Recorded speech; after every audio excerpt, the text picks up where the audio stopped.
안녕하세요. 어머님의 무리한 요구로 인해 시댁과 연을 끊게 된 30대 여성입니다. 솔직히 어찌나 남사스러운 부탁이었는지 정작 아는 사람들한테는 속 시원히 말도 못했어요. 그런데 그냥 저만 알고 있자니 황당하기도 하고 어이없기도 하고 속도 상하고, 그래서 에라 모르겠단 심정으로 하소연이나 할까 하고 여기를 다 찾아왔습니다. 정말 제 이야기지만 어디 막장 드라마 소재로 써도 될 것 같다니까요. 남편하고는 지인의 소개로 만났습니다. 남편이 약속 시간보다 10분 늦게 나왔는데 얼마나 열심히 뛰어왔는지 자리에 앉아서도 한참이나 헉헉거리던 게 지금도 기억에 생생해요. 그래서 제가 좀 일찍 나오시지 그러셨냐고 핀잔을 주었더니 폐지 줍는 할머니를 도와드리다가 늦었다고 하더라고요. 그땐 좀 그러면 진작에 말을 하던가 하는 생각과 동시에 민망했고, 한편으로는 심성이 고운 게 마음에 들더라고요. 한편 남편은 제가 기분 상한 티를 내는 게 마음에 들더래요. 자기는 눈치가 없는 편이라 감정을 숨기는 사람은 상대하기가 어렵다면서 말이죠. 아무튼 그렇게 저희는 얼마 안 가 바로 연애를 시작했고 3년 후엔 시까지 올렸습니다. 사실 결혼하잔 이야기는 사귄 지 2년 차가 되던 해부터 계속해서 나왔는데 아버님이 재혼을 하시면서 저희 결혼이 좀 뒤로 밀렸어요. 그리고 말이 나왔기도 하고, 어쨌든 새어머님과 제가 갈등을 겪게 된 사연을 이야기하려면 아버님의 재혼에 대해서도 말하지 않을 수가 없네요. 남편에게는 두 분의 어머님이 계신데 한 분은 얼마 전 돌아가신 어머님이시고 새어머님은 아버님과 재혼하신 지 얼마 안 되신 분이세요. 그리고 일단 낳아주신 어머님에 대하여 조금만 이야기를 하자면, 낳아주신 어머님께선 남편이 대학교를 졸업할 때 불의의 사고로 돌아가셨습니다. 퇴근하는 아들, 그러니까 저희 남편이 오징어 볶음을 좋아하니까 그걸 해주시려고 낮에 시장에 다녀오시다가 졸음운전을 하던 덤프트럭에 치이셨대요. 그리고 사고가 워낙 심각했던지라 치료 한번 제대로 받아보지도 못하시고 그대로 세상을 떠나셨다고요. 반면에 새어머님은 아버님과 취미생활을 하다 만나셨다 들었습니다. 저희 아버님은 젊은 시절부터 춤을 그렇게 좋아하셨는데 하루는 아버님이 다니시던 댄스 학원에 지금의 새어머님이 회원으로 오셨다대요. 아버님이 말씀하시길, 사람한테서 그렇게 빛이 나는 건 처음 봤다 하시는데 저는 뵌 적은 없었지만 그래도 괜히 돌아가신 어머님이 생각나기도 하고 왠지 마음이 씁쓸하더라니까요. 아무튼 아버님은 새어머님께 첫눈에 반하셨답니다. 그래서 정말 열심히 쫓아다니셨고 결국 어머님의 마음을 얻는 데 성공하셨다나요. 그러다 아버님이 남편에게 당신의 교제 사실을 밝힌 건 솔직히 말하자면 어쩔 수 없는 계기가 있었기 때문이었어요.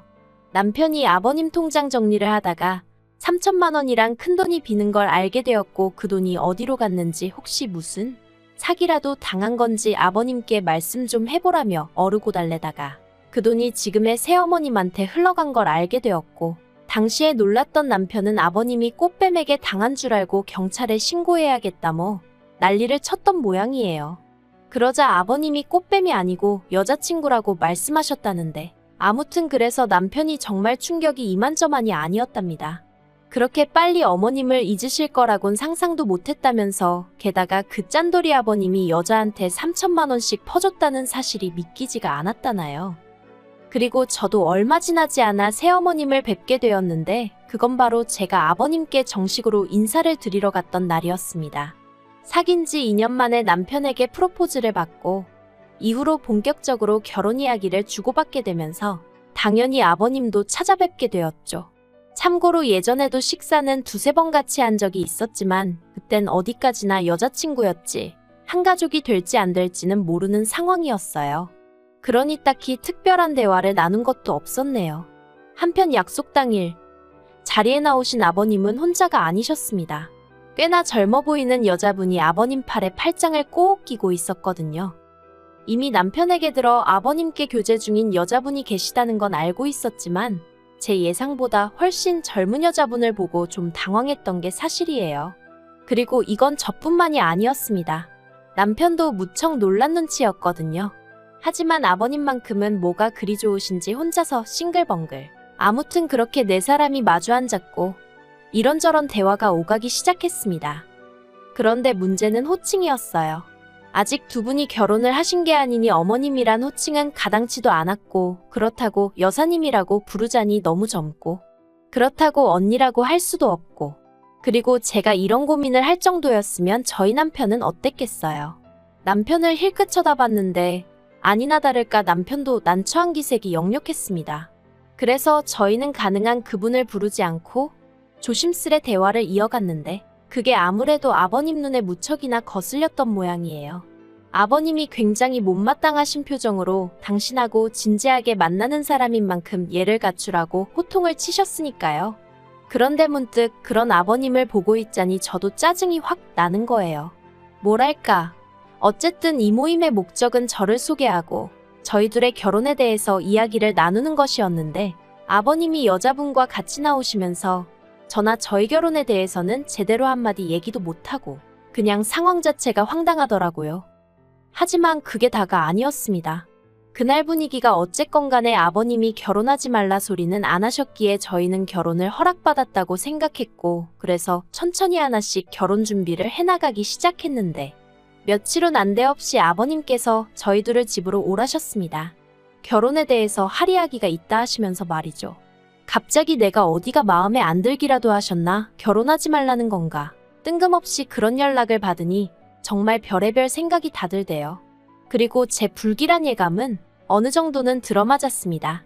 아버님께서 결혼을 당장은 하지 말라셨으니까요. 아버님께서는 저희가 결혼하기 전 새어머님과 재혼을 먼저 하고 싶으시다 하셨습니다.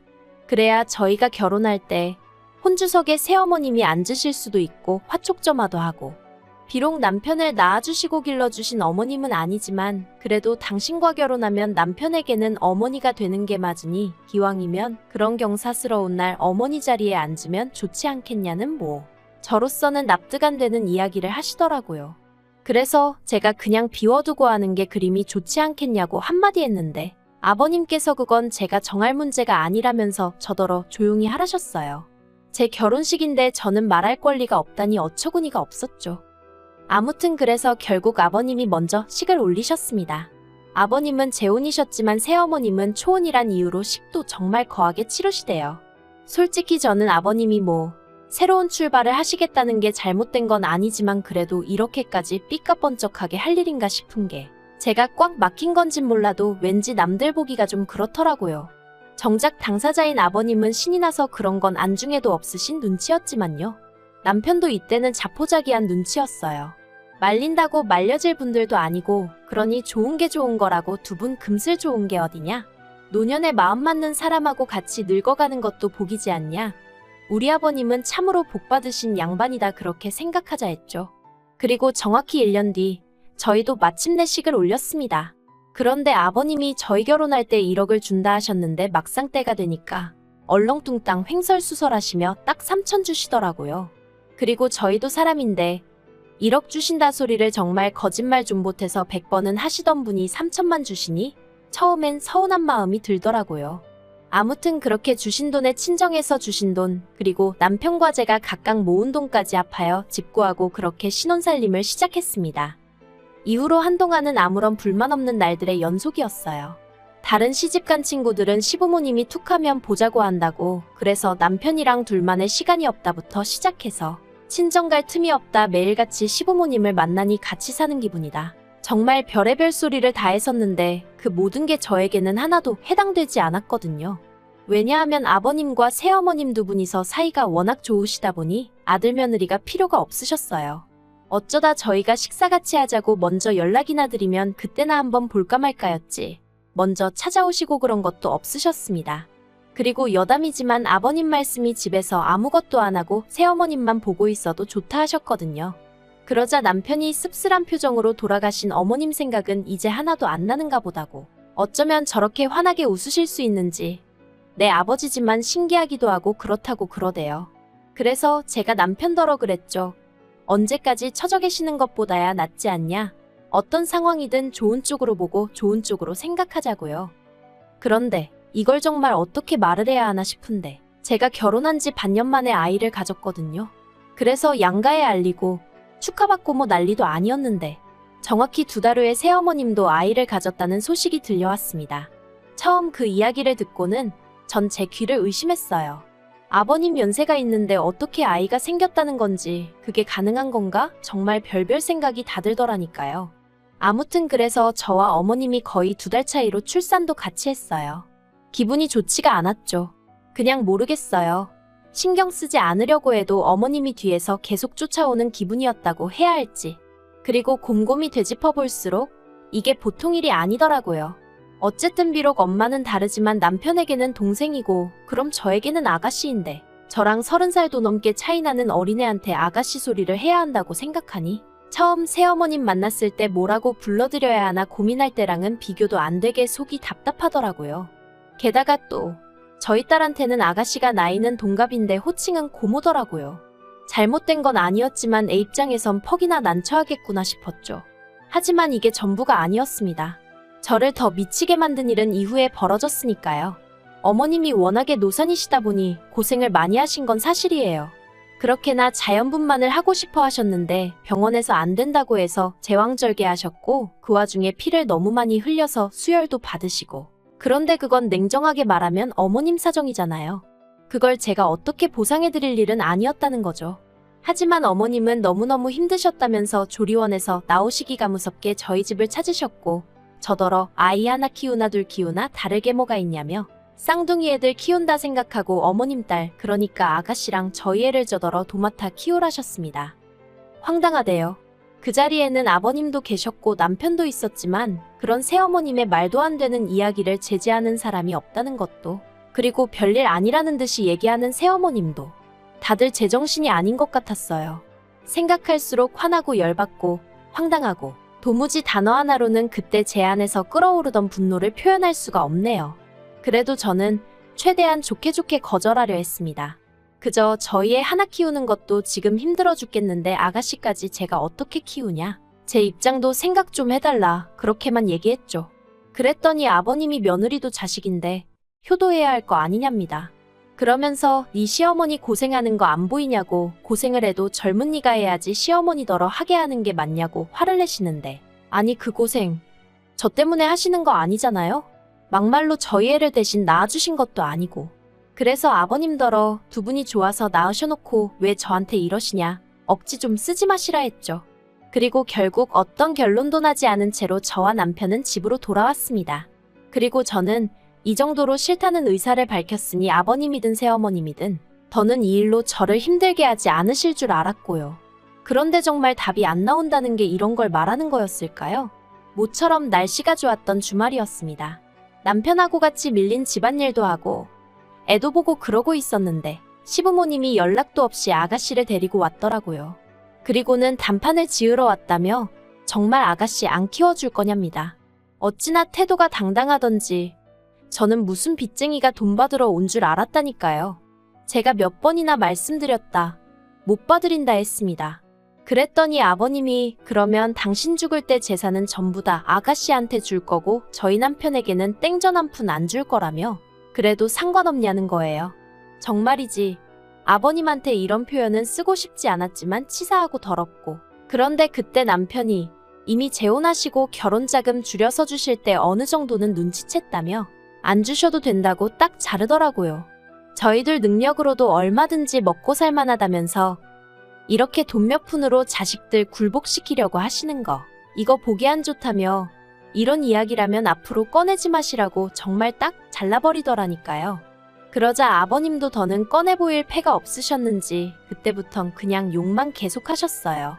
부모고 동생이고 안중에도 없냐면서. 그런데 제가 보기엔 오히려 아버님이야말로 여자한테 홀려서 자식이고 뭐고 안중에도 없으신 분 같았는데 말이죠. 아무튼 그렇게 아버님과 남편이 큰 소리를 내며 싸우지.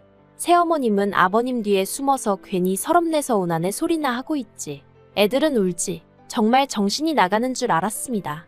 그리고 결국 남편이 앞으로도 이런 모습을 보여주실 거면 그냥 연락하지 말고 살자고 하더라고요.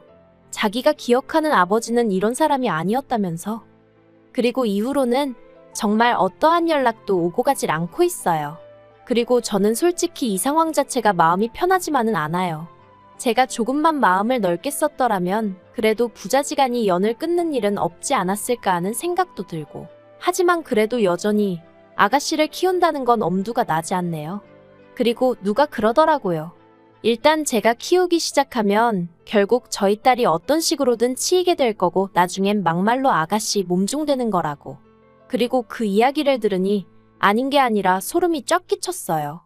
어머님 아버님 등살에 모르긴 몰라도 당장 저부터도 저희 딸한테 이해하라 참아라 양보해라 하면서 아가씨부터 챙기게 되진 않았을까 싶거든요. 아무튼 마음이 불편하긴 하지만 그래도 옳은 결정이었다고 생각하려고요. 부자지간이야 시간이 흐르면 해결될 수도 있고 안 될 수도 있고 하지만 어쨌든 저에게 필요한 건 제 남편이고 제 딸을 지켜줄 아빠지 아버님 비위에 거슬릴까 절절매는 아버님 아들은 아니니까요. 그런 면에서 남편에게 고마울 뿐입니다.